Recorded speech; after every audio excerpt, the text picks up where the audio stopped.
Bonjour mes petites bombes, j'espère que vous allez bien. Moi ça va super bien, je m'excuse pour mon absence, j'ai été malade la semaine dernière, je croyais que j'avais le Covid et tout, mais bon au final c'était juste une angine. En tout cas maintenant ça va beaucoup mieux et du coup je vais pouvoir reprendre un petit peu mes activités youtubiennes. Je sais pas si vous avez remarqué mais je suis plus blonde que jamais. Ceux qui sont sur Insta savent que je suis passée chez le coiffeur. Bref, c'est pas le sujet. Du coup, je vous avais demandé sur Insta si ça vous intéresse que je vous raconte un petit peu ma life, notamment par rapport aux applications de rencontres et surtout comment est-ce que moi, en tant que femme ronde, parce que si vous le savez pas et que vous débarquez ici, sachez que je suis ronde, je fais du 44 en haut, du 46 en bas, je fais 90 kilos pour 1m68, donc faut pas chercher la merde avec moi. Et du coup, c'est vrai que comme je raconte un petit peu mes histoires de dating, tout le monde se demande, enfin tout le monde se demande, d'ailleurs tout le monde se demande, personne n'endort la nuit, de savoir comment un petit peu j'utilise les applications de rencontre, est-ce que je précise ou pas aux mecs que je rencontre que je suis ronde, est-ce que je le dis par message, est-ce que je le dis pas, est-ce que j'appréhende avant de les voir en vrai, enfin bref, plein de questions comme ça. Du coup, je pense que je vais essayer de répondre un petit peu en vous expliquant comment moi j'utilise les applis et surtout je vais un petit peu vous raconter au fur et à mesure comment j'ai utilisé les applications de rencontre et comment j'en suis arrivée à maintenant les utiliser de cette manière-là parce que j'avoue qu'au début, je n'utilisais pas forcément comme j'utilise maintenant. Du coup, c'est parti. Avant de commencer, n'hésitez pas à me suivre sur Instagram. Là-bas, on fait plein de contenu mode grande taille. On fait plein de trucs rigolos. On parle de dating. Je vous raconte ma life, les trucs chelous qui m'arrivent. Vous avez mal à la tête. Alors, du coup, pour commencer, quand est-ce que j'ai installé les applications de rencontre pour la première fois? Franchement, je pense que je les avais même installées. En fait, avant même les applications de rencontre, j'avais BBM.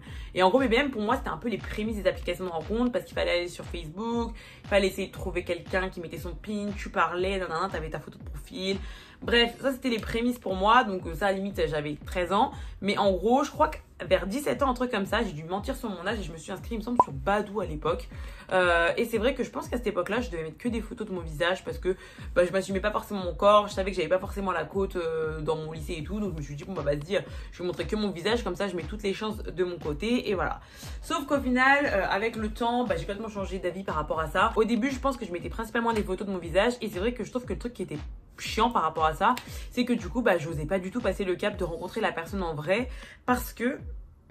Aïe, je me suis arrêtée en pleine vidéo parce que je viens d'avoir un truc trop chelou. Genre, en gros, je crois que je me suis rentrée, je sais pas si vous verrez à la caméra, je crois que je me suis rentrée un poil de mon chat tout à l'heure en lui faisant un câlin dans le poignet. Et genre, du coup, là, on dirait que j'ai un poil de bras, genre. Bref, trop bizarre, du coup, faut que je m'enlève ça. Ça me fait mal en plus.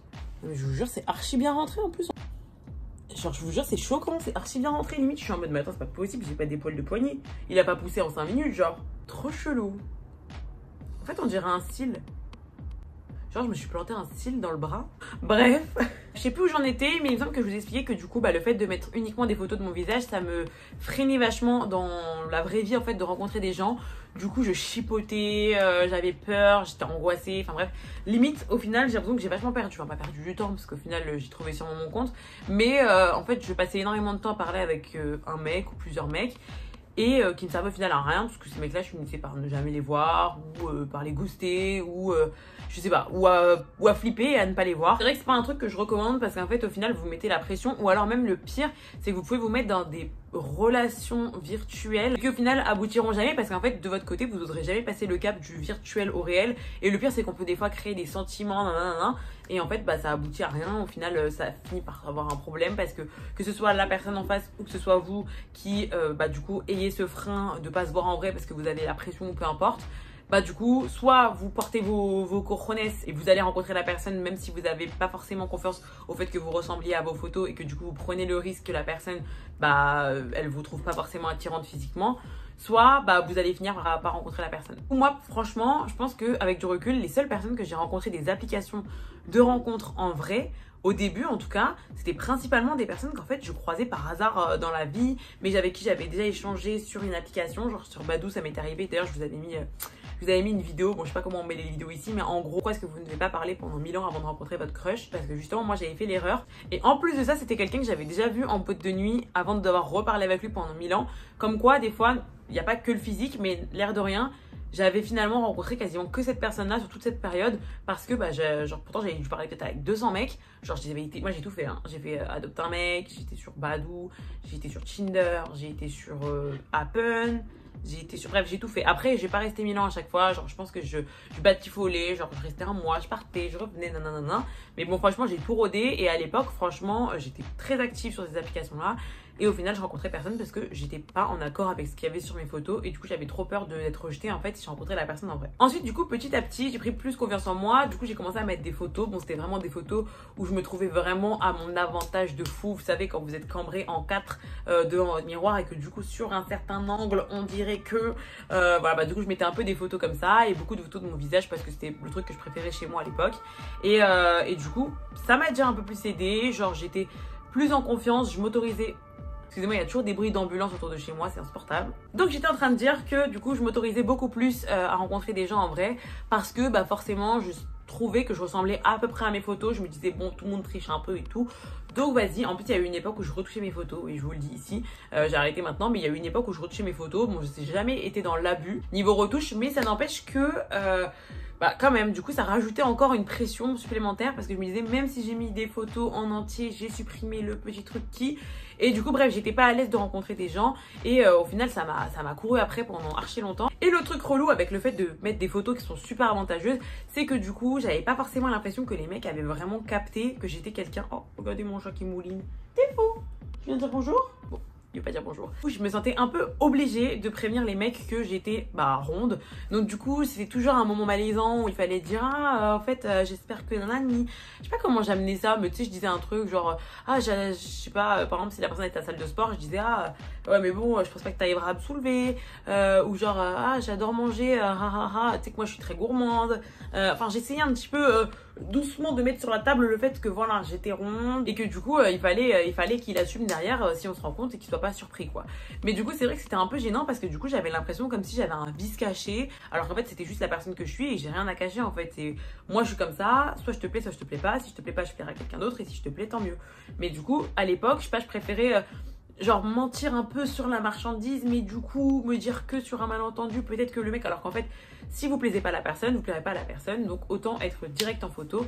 Et maintenant c'est ce que je fais en fait sur les applications de rencontre, je mets des photos que je trouve pas forcément mes photos les plus belles. Franchement, je mets des photos où je me trouve belle, mais je mets pas la photo où je sais que, vas-y, en vrai, c'est vraiment mon meilleur jour, tu vois. Et du coup, je mets des photos où je me trouve belle, où je souris, où je me trouve pétillante et tout. Et je mets des photos en entier où je me trouve bien habillée, je me trouve stylée et où je me trouve même plutôt bien foutue. Tu connais, c'est pas non plus la photo voûtée comme ça dans le canapé avec les darons. Mais c'est quand même des photos où je sais que, en fait, dans la vraie vie, quand je me regarde dans le miroir, je me reconnais sur la photo. Et après, du coup, je me dis qu'au moins, si les gens matchent avec moi, discutent avec moi, s'intéressent à moi, et en fait, quand on se rencontrera en vrai, il y aura pas le problème de physiquement, on n'était pas raccord quand on s'est matché. Et franchement, je vous jure, ça change la vie. Genre déjà de une, pour celles qui me suivent sur Insta, vous savez que genre des fois, il y a des histoires de ouf qui m'arrivent en mode le mec, je le rencontre dans la vraie vie sans faire exprès qu'il me reconnaît alors que moi, je le reconnais pas. Enfin bref, des trucs comme ça, ou que je le reconnais mais après coup, parce qu'en fait, comme je suis vraiment honnête et transparente dans mes photos, et du coup les mecs qui me matchent et qui sont intéressés par moi, quand je les vois en vrai, en fait ils sont toujours intéressés par moi et il n'y a pas ce souci du physique. Et du coup ça c'est particulièrement sympa parce que du coup quand vous allez aller en date, excusez-moi pour le mot du coup que j'ai dit 100 fois, il faudrait que je me mette 1 euro dans une boîte à chaque fois que je le dis. J'ai plus l'a priori en fait avant d'aller à un date et ça me permet de dater beaucoup plus vite. Bon, c'est pas forcément bien, je dis pas qu'il fallait enchaîner les dates, mais ça n'empêche que j'ai pas cette barrière et en fait ça me permet, je dirais, de moins perdre du temps parce que du coup je vais échanger avec quelqu'un par message. Si je sens qu'il y a un feeling, je vais rencontrer la personne rapidement. Genre j'essaye pas parler plus de 2 semaines avec la personne par message parce que je trouve qu'après du coup on rentre dans une espèce de virtuelle routine bizarre que j'aime pas forcément, même ça m'ennuie un peu, alors que je trouve que le fait de rencontrer la personne en vrai quand vous n'êtes pas encore dit des trucs de fou, genre vous avez juste un petit peu fait connaissance, vous avez rigolé, et du coup quand vous allez quitter le premier rendez-vous, c'est là que ça va commencer parce que vous êtes vu en vrai, vous êtes plus mutuellement ou vous n'êtes pas plus et du coup vous rentrez chez vous en mode on s'est pas plus et puis ça sera le suivant, c'est pas grave. Et du coup là c'est là pour moi que le vrai dating commence. C'est une fois qu'après le premier rendez-vous, physiquement, mentalement, feeling, vous êtes mis en symbiose, que là du coup le vrai game commence. Et là on se dit est-ce qu'il va m'envoyer un message quand même. Parce que moi avant ça, maintenant sur les applications de rencontre, je m'en fous royal. En fait je m'intéresse uniquement à la personne quand on s'est rencontrés et qu'il y a eu un vrai feeling. Pour imaginer un peu mon compte Tinder actuel, je vais vous mettre une vidéo juste après où je vais vous faire un recording de à quoi ressemble mon compte Tinder, quel type de photos je mets, si vous me connaissez sur Insta, etc. Peut-être qu'il y a des photos que j'ai mis sur Insta aussi, hein. Mais du coup voilà, vous allez reconnaître et vous allez voir qu'est-ce que je mets. Et aussi au niveau de la bio, qu'est-ce que je mets. Honnêtement, je me prends pas trop la tête. Jamais dans ma bio vous verrez un truc genre pulpeuse ou genre, je sais pas. Enfin, c'est peut-être un truc que je mettais quand j'étais petite, mais du coup, maintenant, comme je vous l'ai dit, je me sens plus obligée de le préciser parce qu'en fait, je suis une personne à part entière. Je suis un ensemble en fait. Donc, tu vois mes photos, tu vois que je suis ronde. J'ai pas besoin de le préciser, ça fait partie de moi. C'est comme si un mec, il était barbu et il écrivait barbu. Il y en a qui le font, mais ça sert à rien parce qu'on le voit sur la photo. Vous voyez ce que je veux dire?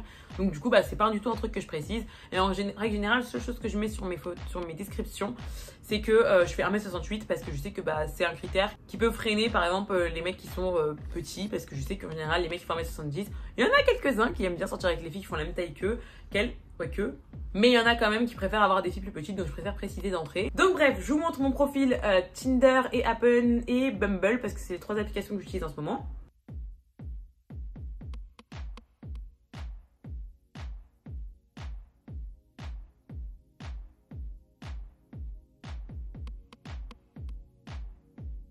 Donc voilà pour mon profil sur les applications, j'espère que ça vous aura peut-être un peu aiguillé sur quel type de truc mettre. Après bon, je n'ai pas le profil parfait non plus, mais honnêtement ça va, on a du match à notre actif. Dites-moi un petit peu vous de votre côté, comment vous vivez un peu le dating en tant que ronde, qu'est-ce que vous dites pas, est-ce que vous pratiquez les mêmes pratiques que moi, est-ce que vous avez des fois eu des dates où vous n'osiez pas rencontrer la personne parce que justement il y avait cette barrière comme moi je vous ai expliqué que j'avais avant.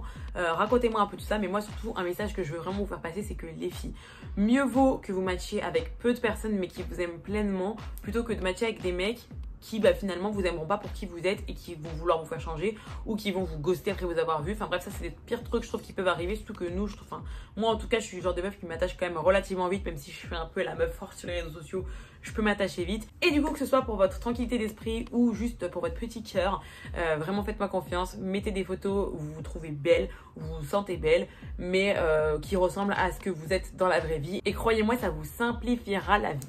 Je vous fais des gros bisous, je vous aime.